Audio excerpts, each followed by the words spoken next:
Hello, everybody. This is William del Pilar, and this is Fired Up, your source for Friday night conservative talk. And I'm here with the main man, Jee Manghani. And we've got a pretty good show for you tonight. We'll discuss the tragedy that is the Minneapolis shooting that saw a transgender filled with hate through indoctrination, probably drugs. We're going to talk about that. And just plain old mental instability. That's my words. We don't know for sure, but it all seems as to have come together that way. Then we're going to break down America on the rise. We'll discuss in detail Trump's many successes that we just heard about this past week through the White House press briefer, and the left and how they just simply deny it. And those with TDS flat out lie about it. We're going to talk energy prices are down. Crime is down. Border crossings are way down. And despite the hate, President Trump still extends the olive branch. But before we begin, don't forget to bookmark grumblingsmedia.com. And hey, we got new swag. We got shirts, mugs, and mugs. And follow us on YouTube, Rumble, Apple, Spotify under the handle Grumblings Media. And if you are listening right now, please hit that thumbs up. G-Man, how you doing? Good. I think we also have mugs and t-shirts. Not just t-shirts and mugs, but mugs and t-shirts. Exactly. Well, G, our first topic tonight is going to be the Minneapolis church shooting tragedy that happened obviously just a few days ago, August 27th. It was a horrific shooting at Annunciacion is how you say it in Spanish, Annunciacion, but I'm sure Americans say Annunciation Catholic Church in Minneapolis. That left two children dead, 17 injured as of the time I wrote up my notes during a back-to-school mass. The attacker was a former student with deep-seated grudges, ideological venom, and a personal connection to the school through family. It was a he who identified as a she who had his name changed to a she. And she was known to authorities, yet red flags were ignored again, including disturbing online posts, a manifesto, and prior behavioral warnings. Her writings revealed a toxic mix of personal regret, racial hatred, and gender identification or gender identity confusion, culminating in a meticulously planned act of violence. The attack exposed the fallout from unchecked identity crisis, cultural erosion, and systemic inaction of convergences that enabled the carnage. Faith communities now face the burden of spiritual healing. And how do you spiritual heal when you were praying and convince a kid to still believe in God after something like that? Their work is cut out for them. They also have to deal with the burden of physical security. And while survivors, especially children, carry these lifelong trauma, again, their work is cut out. The atrocity demands a reckoning, not just with the shooter's motives, but with the institutions that failed to intervene, the ideologies that fueled her rage, and the systems that allowed it to happen. Without direct confrontation and bipartisan resolve, this pattern of devastation will not just repeat, it will intensify. So, G, there was a lot of anti-Trump content they discovered online, and this came through the online postings. Your thoughts on that before I ask you about the targeting? Yeah, I mean, I think, first of all, condolences and thoughts and prayers, even though the mayor doesn't like that. Thoughts and prayers go out to everyone who died or injured as a result of the shooting. I think anyone who is going to just indiscriminately shoot up people, they're clearly mentally deranged and have some kind of mental illness, just period, right? And they could hate left or right. I mean, a lot of these shooters tend to be anti-right, but in this case, that's especially true, anti-Trump. But they're going to hate authority. They're going to feel out of control with their lives, like they have no say in the world, and they're angered by, especially by this the TDS media amping up what Trump is doing. And a lot of my friends who are on the left, they're saying they feel depressed by it. And you can just imagine someone with a mental illness. We don't know whether the shooter was driven primarily by the anti-Trump thing, but that could be, that obviously was a factor that was, on the gun said, and unalive Donald Trump, right? I know this is on Right. YouTube, so unalive Donald Trump. So clearly that was part of the motivation, but yeah, there's just mental derangement there, and we'll get into all the trans stuff, but that. I mean, some of the quotes, G, were, I quote, "I know I am not a woman, but I definitely don't feel like a man," unquote. Then another one, quote, "I am tired of being trans. I wish I never brainwashed myself," unquote. To the audience, I always send G the notes and all that and say, hey, I'm looking this direction. So, G, I'm going to throw a curveball at you. We've talked about parents, Democrats, progressives, the ideological, the indoctrination of confused kids and what it does. And this seems like one of those cases where if this is exactly what happened and this child had regrets. Your thought on this bigger picture of the Democrats pushing this ideological narrative of creating what we saw. This individual is the nightmare we have talked about happening, isn't it? Yeah. So put the trans thing aside.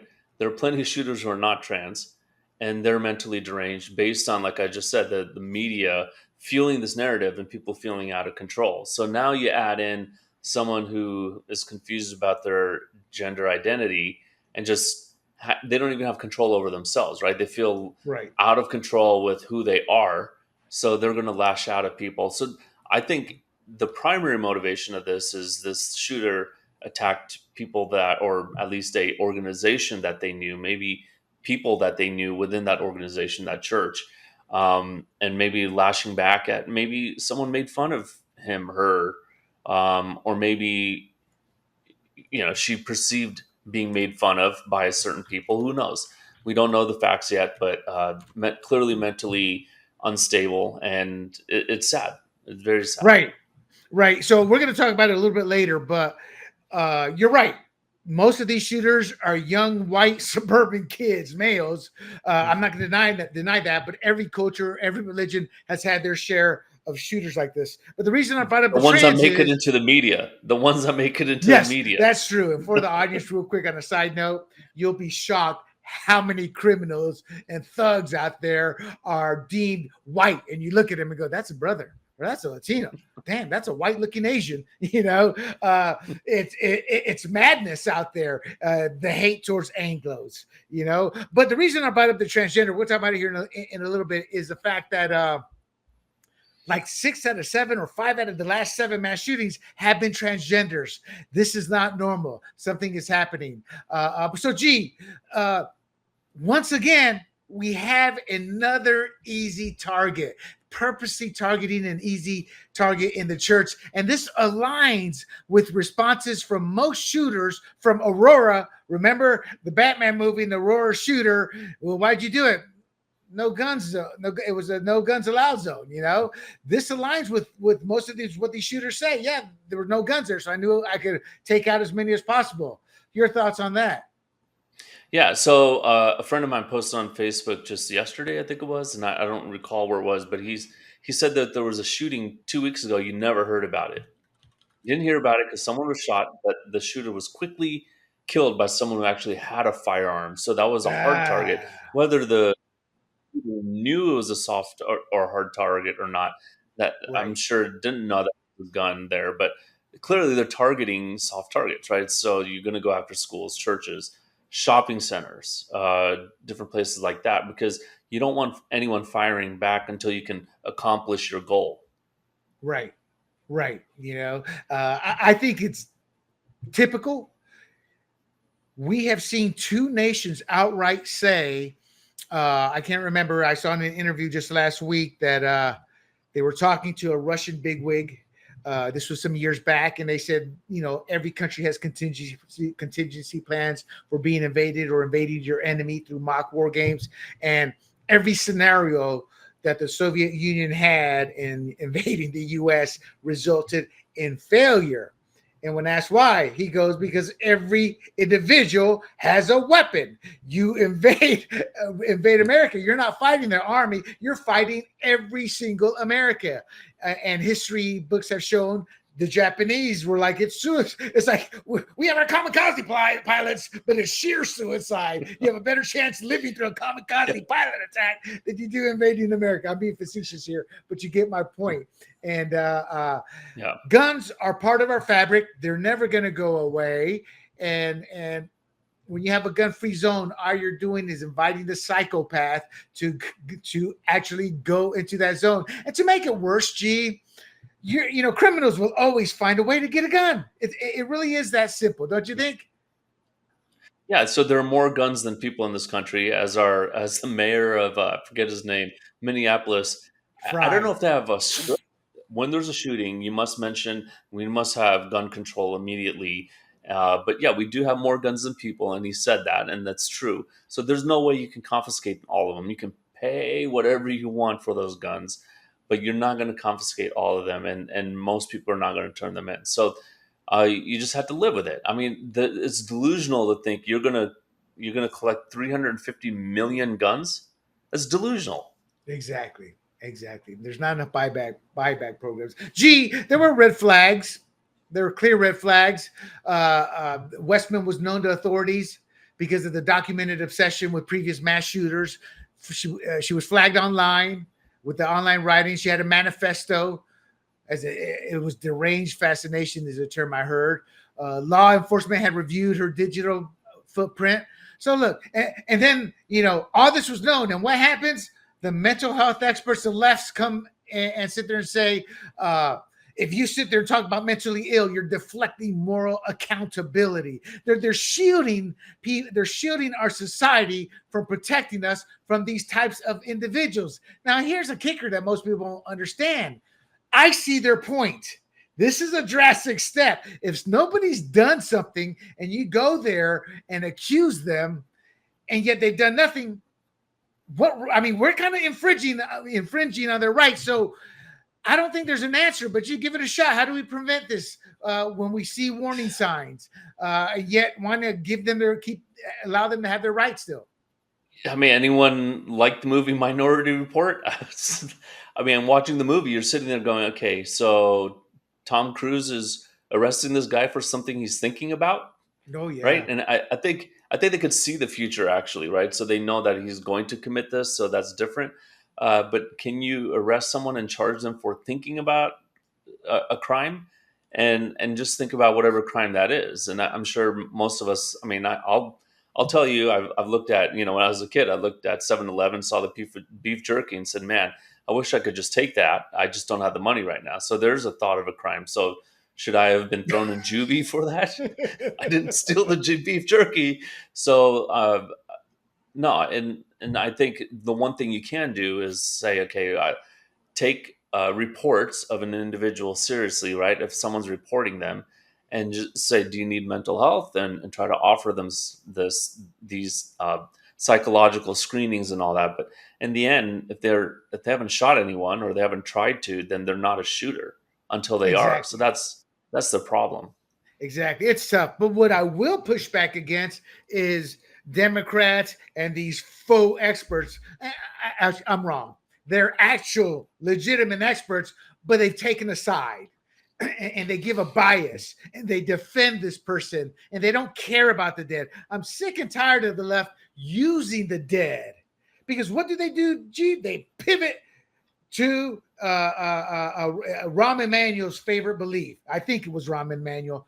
Never let a good crisis go to waste. And they immediately pivot. They're saying it's not mental health. It's not transgender. It's guns. No, you freaking bleeping moron. It is guns. Cars aren't killing people in an auto accident. Drugs aren't the reason for overdoses. It's the people taking the drugs. It's the people driving the cars. It's the people using guns to shoot. So they immediately lie. They take a side to protect the mentally ill. And so I do condemn that, because, even classmates said Robin was, quote, off, unquote, as there's something wasn't right there. All the signs were there. I don't know what we need to do. Maybe intervention. I think we're going to have to look at some way to create, society's going to have to create an intervention, whether through the parents and the schools, because that's the ones who tend to have most contact. But something's going to have to be done. That, or more importantly, you just have the armed security, and we're going to get to that next. But real quick, on these so-called mental experts saying leave that mentally disturbed child alone. Okay, so parked cars don't cause accidents, right? Accidents are caused by cars that are moving and people are behind the wheel. And then if that accident happens, the insurance rates go up on the person, not on the car. So it's absurd to think that it's the guns that kill people, not the people. And two, everyone who goes on a mass shooting, I don't care what they are, trans, left, right, or whatever, they're mentally ill and deranged, and we got to call it for what it is. And those in the high risk group, we've got to especially pay more attention to if we can identify them. But again, it's hard to know until they actually do something. So we have to call out mental illness for what it is, and if they're mentally ill, then that's a problem. I agree. Yeah. Gee, give me your thoughts on Mayor Fry's statements. Pretty much bending. I mean, look, I'm not going to lie. Mayor Fry's as feminine as they come. The guy's on his knees for every Democrat cause, yet he hates Christians and he condemned thoughts and prayers. Maybe if we had a little bit more people with thoughts and prayers, these type of things wouldn't happen. Give me your thoughts on him, and then give me your thoughts on the hypocrisy of soft targets being schools, being churches, banks have security, supermarkets have security, retail outlets have security. And before I get your answer, I'm going to give my 2 cents on the security. When my country of birth, Panama, when a just cause happened, when the Americans invaded chaos, it was just chaos for 2 or 3 days. Well, within that time span, the retail outlets hired security. This wasn't security like the good old USA, some old fat guy with a sidearm. These guys were carrying autos, rifles, and they were like this, ready to use. There was not one damn robbery at any of those stores once those security guards, and they weren't roaming in the background. They were out in the open, walking around. You clearly saw them when you went in. No robberies. That's how Panama controlled, the business owners controlled the situation to protect themselves, their customers, and their stores. I'm not going to lie. We need that. And I'm sick and tired.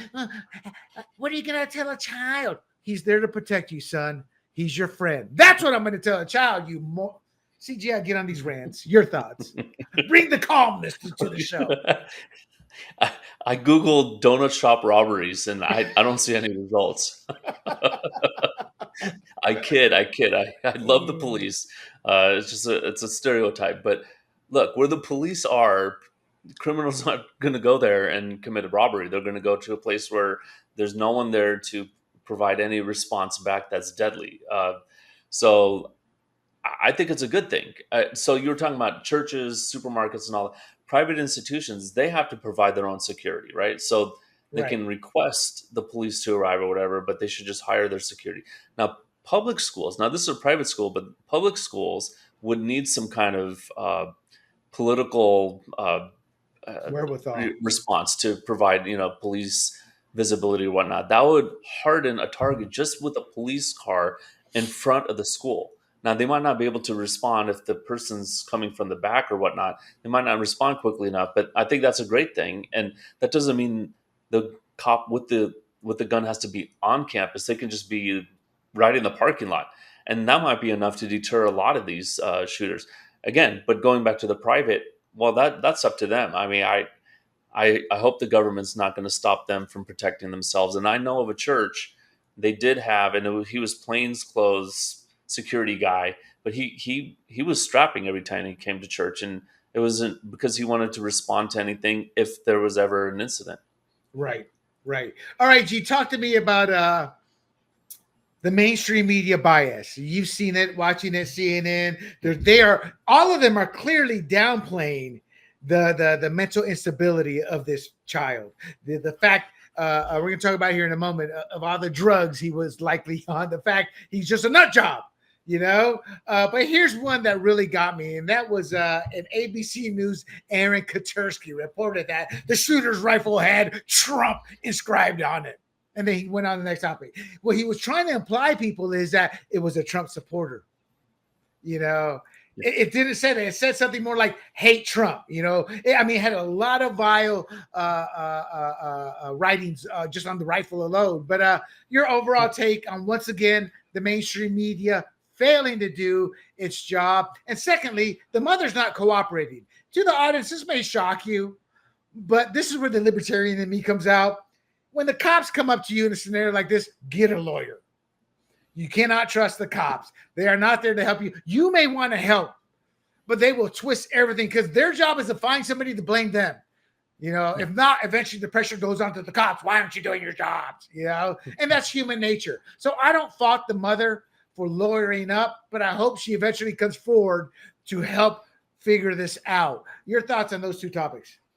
Yeah. So the two firearms, or maybe there are three, but one of them said, unalive the kids, ha, ha, ha, ha. And then the other one said, unalive Donald Trump. And then the reporter just said, well, the gun had Donald Trump's name on it, which, yeah, like you said, made it sound like this is a MAGA person. So the media, they've been focusing more on the gun control side of this thing. And I even heard one commentator said, we need to understand the shooter's background and history growing up in order to sympathize with the person. How crazy is that? Because the person's trans. So now, you ever see that meme of the superhero with the two buttons? It's like, what do we focus on? The gun control, the trans thing? Like, what the media is confused on how to respond to this. So, but as far as a mother, I counsel, as much as I love the police, I would always counsel anybody, don't say it. Don't say a word and just say, I want my lawyer present. I'll answer questions then. Because you're right. The police are just looking for a quick resolution. They got a ton of caseloads. They're trying to find the quick and easy answer. And that's just human nature. You just want to get through the workload as quickly as possible. So I don't fault the mother for doing that. I don't know what the mother thinks about everything. And I wouldn't be surprised if the mother says, my child's innocent. The gun just kind of randomly shot itself. I mean, well, her mother's complicit in my eyes. Based on the information out there, her mother's complicit. These parents, there's no course on how to be a parent, and we're seeing a lot of bad parenting. A lot of, you just don't sit there and say, my child knew at 3 years old he was transgender, so I gave him the gift of lopping off his schlong, his little old schlong there. Oh, he was so happy. And then the other, oh, she don't have no breath no more. She had, and then, there's stories out there more and more every day. Protect your kids. My parents allowed this to happen to me. This kid himself, I'm not trans, but he was stuck. He kept the long hair, as a symbol of that. So it's bad parenting, but I don't blame her for lawyering up. It's bad commentary by the mainstream media. They want to blame everything on guns. Guns all of a sudden have a life of their own.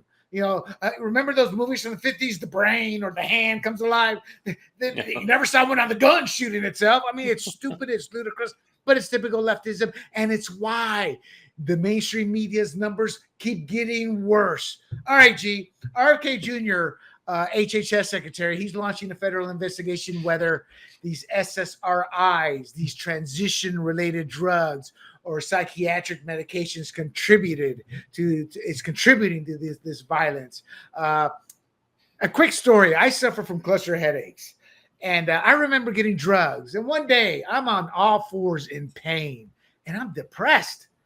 And then I had the drugs right there, and I'm just the side effects: depression, suicide. And I have enough rationalization. I realized, oh my God, this is what depression feels. I knew it was the pills causing it, So I was okay, is my point. I knew what was causing it. But have we ever seen a big pharma commercial? They show the happy family playing with the kids. If they did a real commercial, G, it'd be wah, wah, oh my God, bleh, oh, I got cancer in the kidney. Oh, this, the side effects are massive on all of these, including these psychiatric drugs with the trauma, with suicide, anxiety, depression. They cause these. That's not up for debate. They cause these. And the reason I was asking G about earlier about the trans committing this is August 27th, 2025. Obviously, the Catholic Church, the Annunciation Catholic Church. March 27th of 2023, the Nashville Christian School shooter. February 11th of last year, the Lakewood Church shooter. That's speculative. He used some male aliases. It was a female, but was consistently identified as female. But she was messed up in the head. There's no doubt about that. November 19, 2022, Colorado Springs shooter, non-binary. May 7, 2019, the Denver STEM shooter, trans. September 20th. Oh, looks like we lost G there. Let's see if we can get him back in. There we go. The September 20th, 2018, the Aberdeen shooter, trans. The January 4th, 2024, Iowa school shooter, trans activist. I apologize. I should have put them in chronological order. I didn't. My point is, these are starting to happen more and more often as we've gone to this, let's mutilate our kids, or let's go along with this charade. Oh, yes, you're trans. And then we start giving them these drugs, and there's no oversight by the parent, the doctors, or the hospital. And that's obvious by the fact we're seeing these shootings. So what? Is the HHS investigation legit? And is this pattern, we're starting to see, is that truly a pattern or just coincidence? Well, patterns, again, like I said before, what the media chooses to focus on. And it's these big shootings that happen, but unreported are the shootings that are interrupted before there's a major loss of life, or done by minorities in minority neighborhoods. They completely gloss over that. But look, I'm the father of 2 teenagers, and I see how hormones, they're not happy little kids anymore. They're brooding, moody boys, right? And that's just natural. Everyone goes through that phase because their hormones are changing, and the body takes a while to adjust. So talking about drugs, like you said, with all the side effects, absolutely true. The reason why you take a drug is because you want the main effect to overcome your biggest problem, and you can deal with the side effects, which are, in your mind or in the doctor's mind, minor issues, but you want to deal with the major issue, like let's say cancer, right? And you want this drug to kill the cancer before it kills you and the rest of whatever you are. So absolutely, if you're playing with hormones, you're going to have issues like that. And clearly, people who are trans, they're taking these hormones, their body's not used to it. And the body is a very finely tuned machine, right? Just even being a little low on water, a little dehydrated, everyone knows what that feels like. And you got to go rush to get water. Right. You could live for another 24 hours without water, but no, you rush to get the water because you don't like the effects of that. So, so I believe people who are trans are more susceptible to mental illness than the average person because you're dealing with their hormones. Is that why you think we're starting to see this pattern of more and more trans? Combine that with the radical ideology we're seeing from the left pushing this. In fact, this isn't up for debate. It's fact. They have teachers and guidance counselors convincing kids out here in California, oh, yeah, you are trans.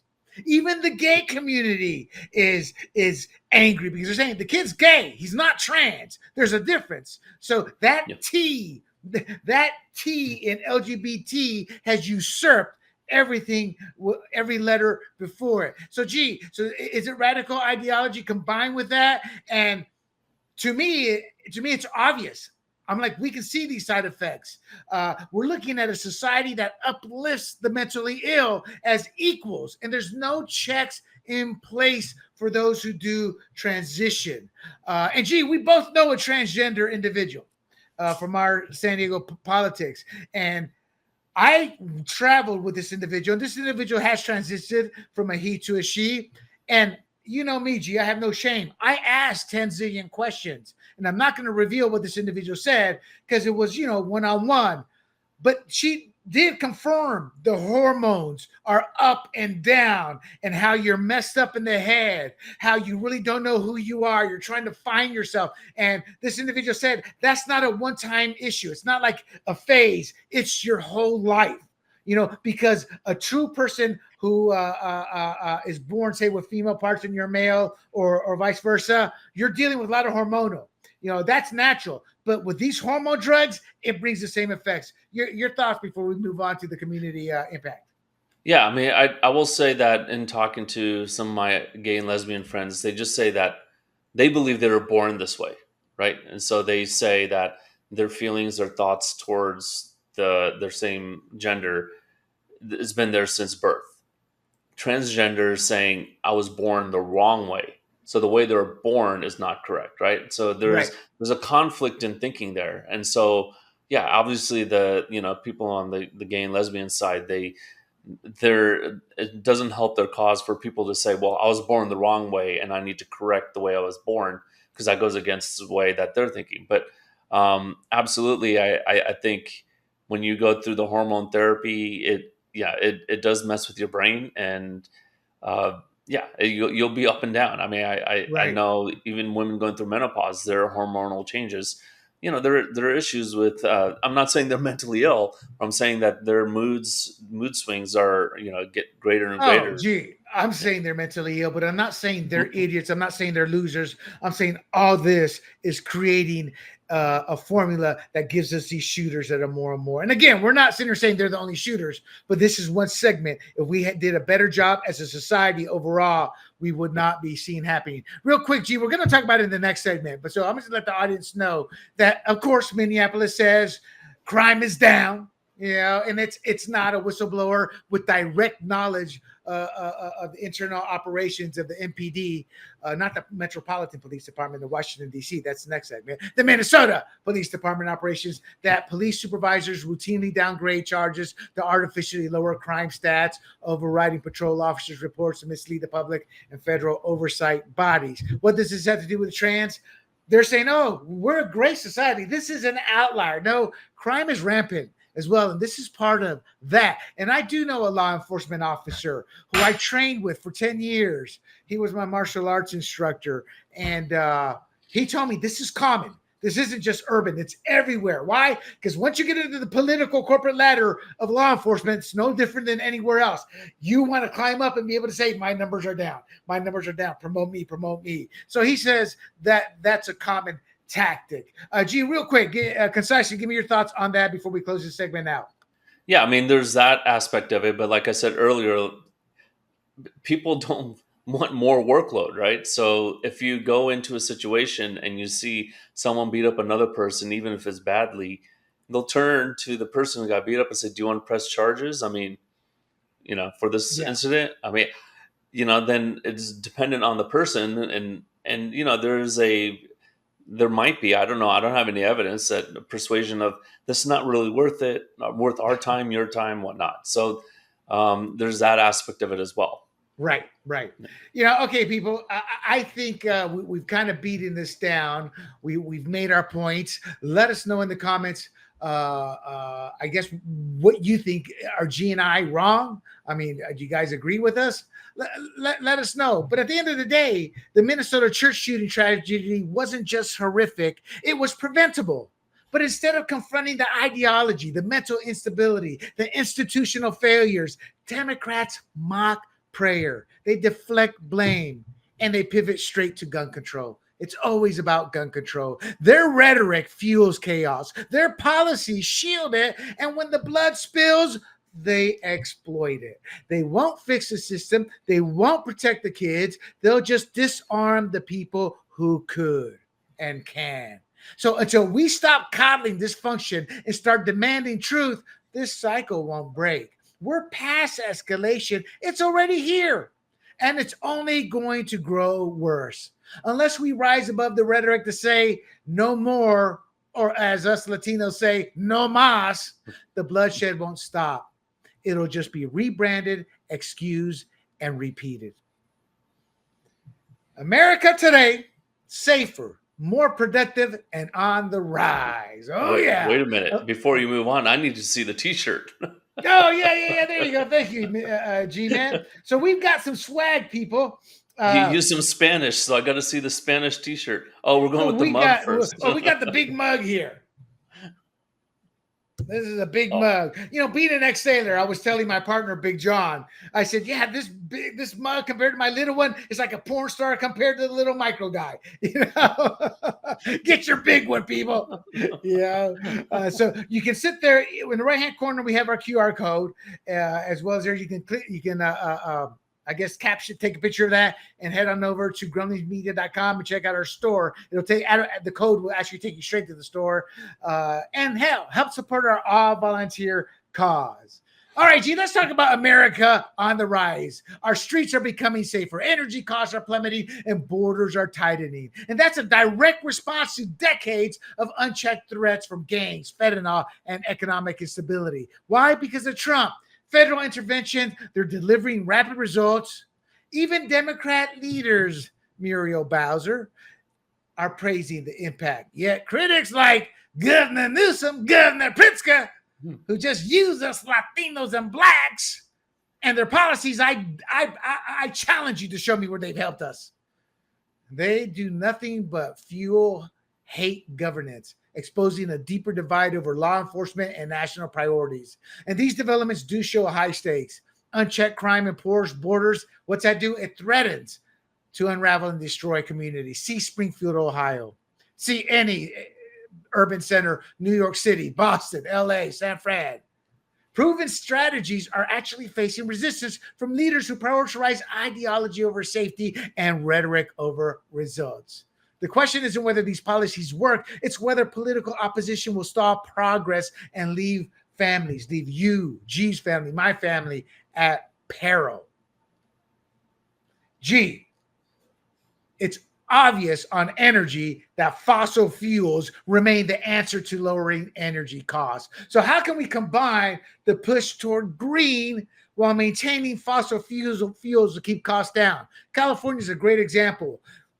Blackouts, because we went to green and dumped fossil. Your thoughts?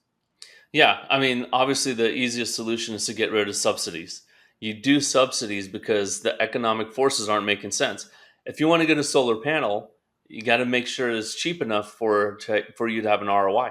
They're not, so they give you a subsidy from the government to say, okay, well, we'll make it cheaper for you by giving you a tax credit. So now that the subsidies are going away, we'll see what happens with these initiatives. Maybe solar gets cheaper. Maybe the EVs they get cheaper. But the real answer, and this is not in the notes, is nuclear. And that's unfortunate that in the late 70s or mid 80s, this whole country went anti-nuclear when that would be the cheapest energy. The price per kilowatt would be less than a cent.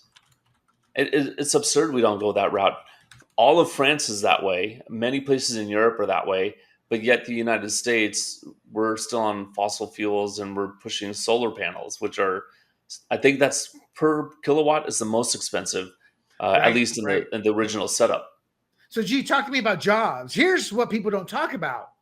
We open up our oil fields, some mines, more fossil fuel outlets.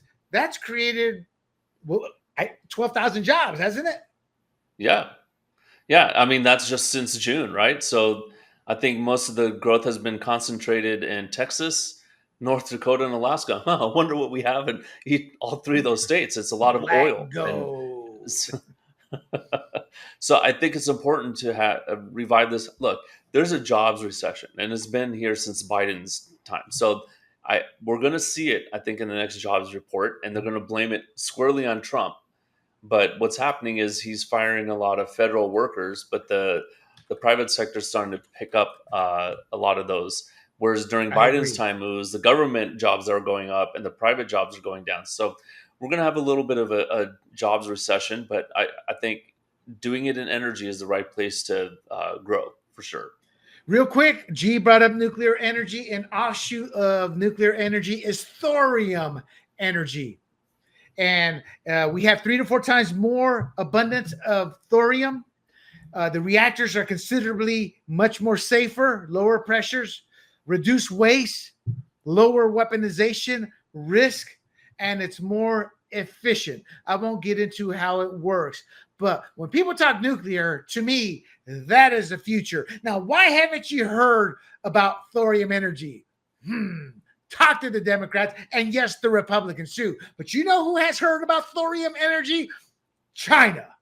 And they've got the biggest thorium plant in the world. So that is something we need to be looking at, and we're not looking up. But you're just a little peon, William. Yeah, but this peon does his research, people.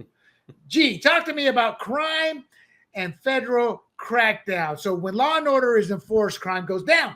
Duh.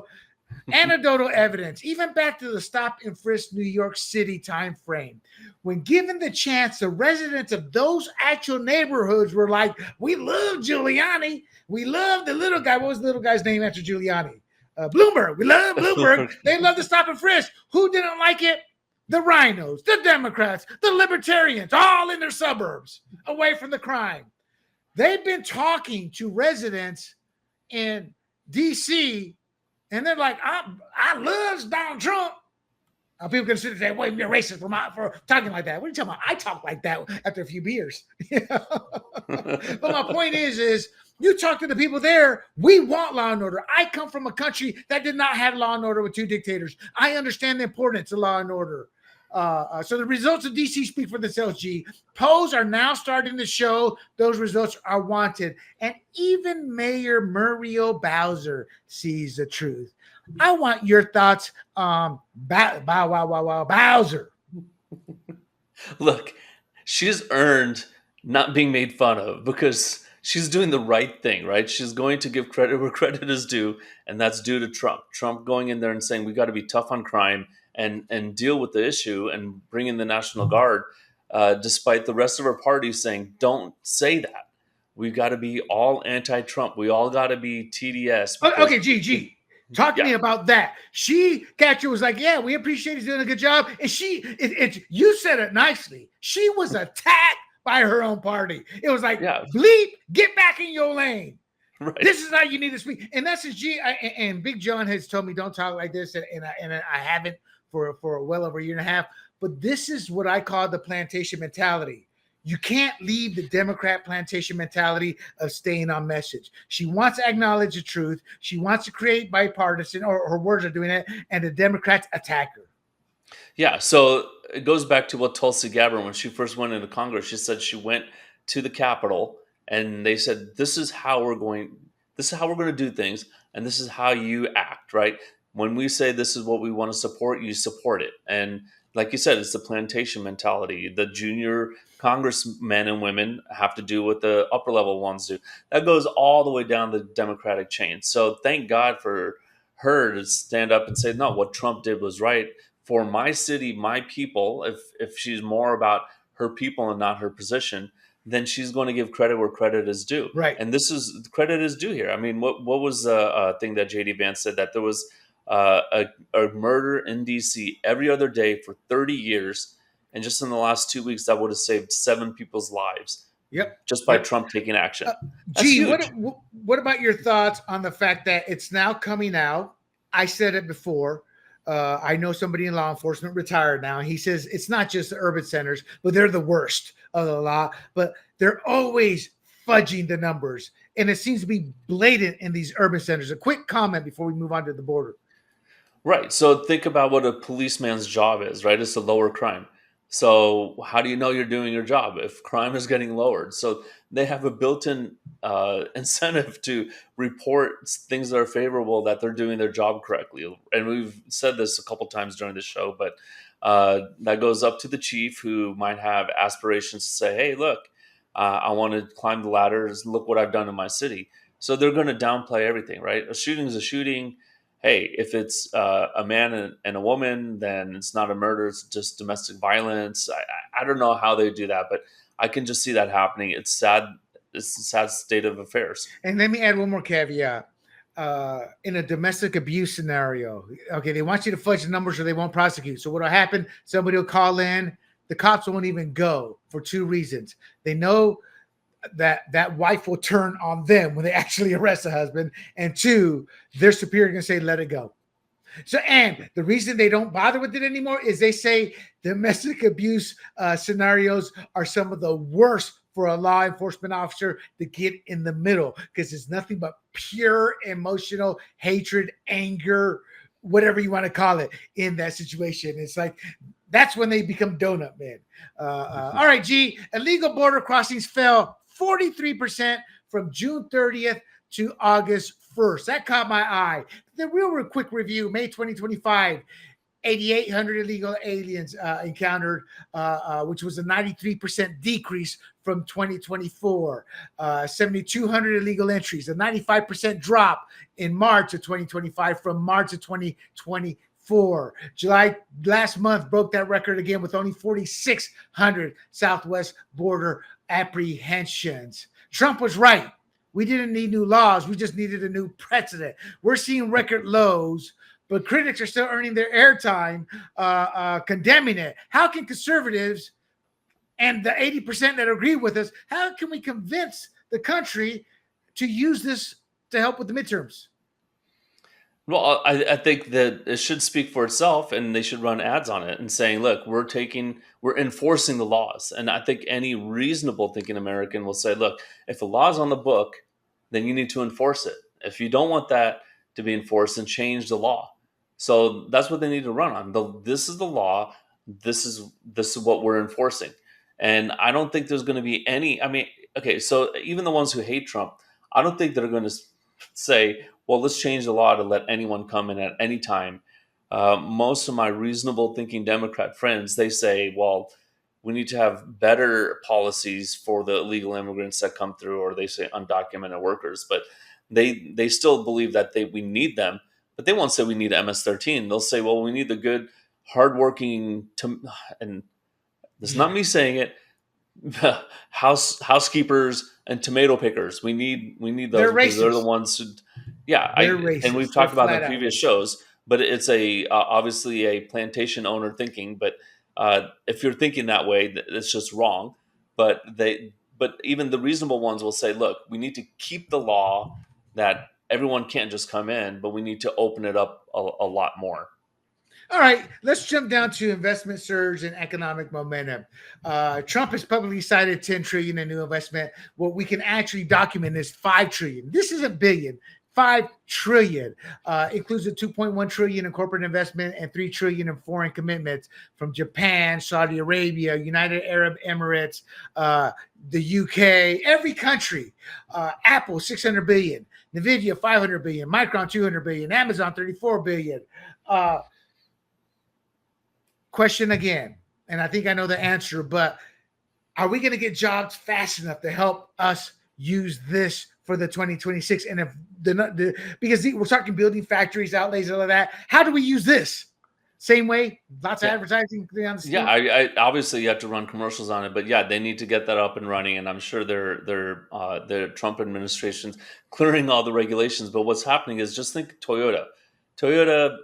They have not been making Corollas and Camrys over in Japan and shipping them over. They've been making them here. That's what's happening. So it's just bringing the manufacturing of foreign products here, so they avoid the tariffs, and you have jobs here. So that, right. Whether it happens fast enough, I don't know. But I'm sure Trump wants that to happen as quickly as possible. And I'm sure they're going to start listing jobs, even if the factory's not open. They're going to start listing jobs next summer, saying, "Look, hey, advertise their jobs. We'll give you a tax break or whatnot." I don't know, but they just need to get the word out that this is happening. And I'm sure people in the rural areas, they're seeing bulldozers, creating flat pads to build huge factories on. Right? I get that, G, but here's a dirty secret. We just the Democrats just flipped the state Senate seat or assembly seat in a district Trump won by 11. We are getting as much pushback by rhino Republicans and loser Republicans like Thomas Massie. Why do I say he's a loser? The big beautiful bill, his district got nothing. I find it ironic when people talk about, oh, these politicians, they don't know who to elect, but then they're like, oh yeah, Thomas Massie. I mean, they're all over him, and he brings these people nothing. When you have those kind of Republicans who don't actually want to work to actually make life better, when you get the rhinos, they're as bad as the Democrats. And it's showing in the fact when Trump's not on the ticket, we lose. So until we figure out how to overcome, no matter how good it gets, we may be our own worst enemy. You know, Gee, real quick, we've got my final swag moment. What do you think of this shirt? You got There any it is. Latino in you, G? No, but when you use a Spanish earlier, it made me think of the T-shirt. Exactly. ¿Quién es más macho? Trump es más macho. Who's more macho? Trump is more macho. I love that shirt, people. I'm sorry, I just do. I'll probably get it tweaked up with Big John's help there. But again, you can check at the corner up here to get our swag. It'll take you straight to our store, or head on over to grumblingsmedia.com and help support our all-volunteer cause. All right, let me close this out here, this segment here. America today is safer, more productive, and on the rise. Our streets are safer, energy costs are dropping, and the border is finally tightening up. But instead of embracing results, Democrats like Governor Pritzker and Governor Newsom, yeah, they're plantation governors. They cry hate while their cities drown in fentanyl, crime, and economic decay. They'd rather protect ideology and indoctrinate than protect families. While Trump delivers conservative wins, he's extended the olive branch, the forged bipartisan solution, when others refuse to even try. And the response? Crickets. This isn't about politics, it's about survival. And if we let their rhetoric of hate and lies override reality, we risk losing the very country we're trying to save. Gee, any final words for the audience? No, but I just want to have a Gavin Newsom body language if I can. Oh my I don't know God. if you've seen that on X. He's like, we're going to look into this whole COVID thing and see what the government did during that time, and I'm going to look into it before my presidential run. I remember the Gavin Newsoms in the Navy. They talk a lot of trash and they get beat up and go crying to the superior officer after they're the ones who instigated it. Regardless, that's our show, people. Before we go, make sure you hit like or thumbs up and share this podcast.